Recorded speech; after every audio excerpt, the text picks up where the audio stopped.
नमस्कार दोस्तों, स्वागत है आपका जीके घर में।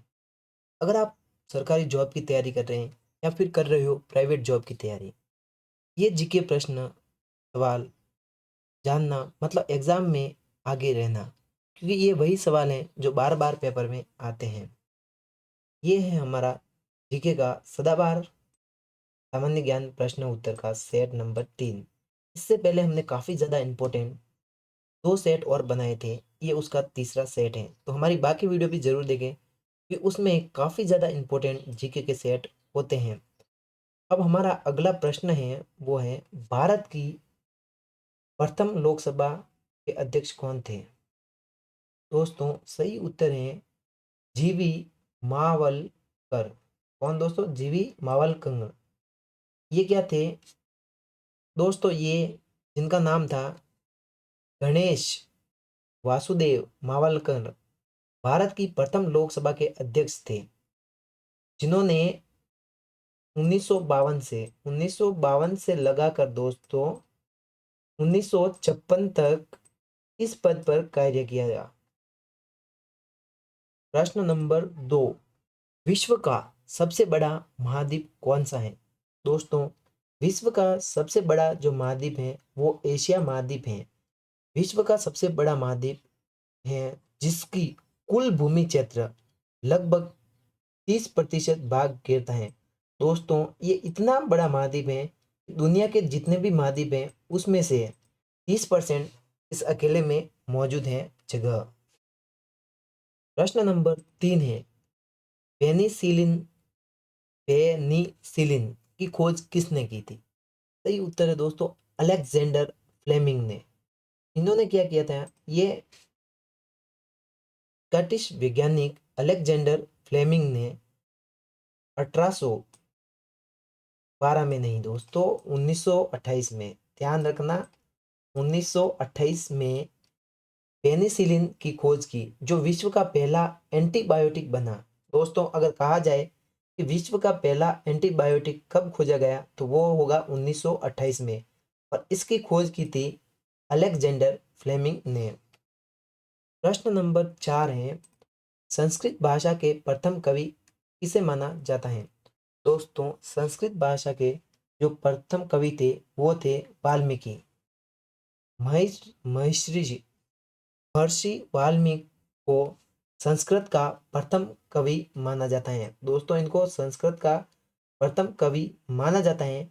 और वाल्मीकि जी ने क्या किया था आपको पता होना चाहिए। इन्होंने आपके रामायण की रचना की थी। किसकी की थी? तो रामायण की रचना वाल्मीकि जी ने की थी। तो ये काफ़ी ज़्यादा इम्पोर्टेंट है, इसको भी आप याद रख लेना, क्योंकि ये भी प्रश्न बन सकता है एग्जाम में। अगला इम्पोर्टेंट प्रश्न है, सूर्य से तीसरा ग्रह कौन सा है? दोस्तों अगर सूर्य से देखा जाए तो तीसरा ग्रह आपका पृथ्वी है। पृथ्वी सूर्य का तीसरा ग्रह है। यही एकमात्र ऐसा ग्रह है जहाँ जीवन उपस्थित है। अभी तक दोस्तों केवल पृथ्वी पर ही जीवन होता है। प्रश्न नंबर 6, भारत के प्रथम उपग्रह आर्यभट्ट। दोस्तों भारत का जो प्रथम उपग्रह था इसका नाम था आर्यभट्ट को कब लॉन्च किया गया? तो दोस्तों आर्यभट्ट को 1975 में लॉन्च किया गया था। भारत के प्रथम उपग्रह आर्यभट्ट को 19 अप्रैल 1975 को सोवियत संघ की सहायता से लॉन्च किया गया था। प्रश्न नंबर 7 है, संयुक्त राष्ट्र संघ के वर्तमान सदस्य देशों की संख्या कितनी है? तो दोस्तों संयुक्त राष्ट्र संघ में अभी 193 देश शामिल हैं। संयुक्त राष्ट्र संघ में वर्तमान में 193 देश शामिल हैं। दक्षिण सूडान 2011 में, दोस्तों दक्षिण सूडान जो एक देश है उसको 2011 में 193वें सदस्य के रूप में शामिल किया गया था। तो दक्षिण सूडान को जब इसमें शामिल किया गया था तो फिर 193 सदस्य बन गए थे टोटल। और अगर पूछ लिया जाए एग्जाम में दक्षिण सूडान को संयुक्त राष्ट्र संघ में कब शामिल किया गया था तो दोस्तों वो है 2011 में। अगला प्रश्न छोटा लग सकता है लेकिन काफी ज्यादा इंपॉर्टेंट है। महात्मा गांधी जी का पूरा नाम क्या था? तो दोस्तों इनका पूरा नाम था मोहनदास करमचंद गांधी, जो कि महात्मा गांधी जी का पूरा नाम था? अगर बात की जाए तो महात्मा गांधी का पूरा नाम तो आपने समझ ही लिया, मोहनदास करमचंद गांधी। उनका जन्म, एग्जाम में पूछेंगे कि उनका जन्म कब हुआ था दोस्तों, तो वो हुआ था 2 अक्टूबर 1869 में।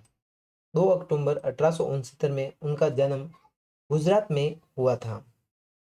अगला प्रश्न है प्रश्न नंबर 9। विश्व की सबसे ऊंची पर्वत चोटी कौन सी है? दोस्तों वो है आपकी माउंट एवरेस्ट। इसको विश्व की सबसे ऊंची चोटी का दर्जा मिला है। इसकी जो ऊंचाई है वो है दोस्तों 8,000, कितनी, 8,848, 8,848 मीटर ये ऊंची है। प्रश्न नंबर 10। भारत के प्रथम नोबेल पुरस्कार विजेता कौन है? दोस्तों भारत में सबसे पहले नोबेल पुरस्कार किसने जीता था? दोस्तों ऐसा कारनामा करने वाले थे रविंद्रनाथ टैगोर। इन्होंने क्या किया था 1913 में ही दोस्तों, कितना जल्दी, 1913 में ही साहित्य के क्षेत्र में नोबेल पुरस्कार जीता, जो भारत के प्रथम नोबेल पुरस्कार विजेता बने। तो दोस्तों ये क्वेश्चन वो क्वेश्चन थे जो बार बार आते थे। अगर कुछ याद कर लिया तो कॉन्फिडेंस तो बढ़ेगा। और सुनो, अगला वीडियो मिस किया तो एग्जाम में आपका दिमाग घूम जाएगा, क्योंकि उसमें है जीके फैक्ट्स। छूटे तो एग्जाम में खतरा। और गवर्नमेंट हो या कम्पिटिटिव एग्जाम, हर के लिए सबसे जरूरी, हर एग्जाम के लिए वो जरूरी है। अगर अगला वीडियो देखना है तो चैनल को सब्सक्राइब करो, बेल आइकन दबाओ। जीके रिवीजन का फाइनल सेफ्टी नेट वही बनने वाला है।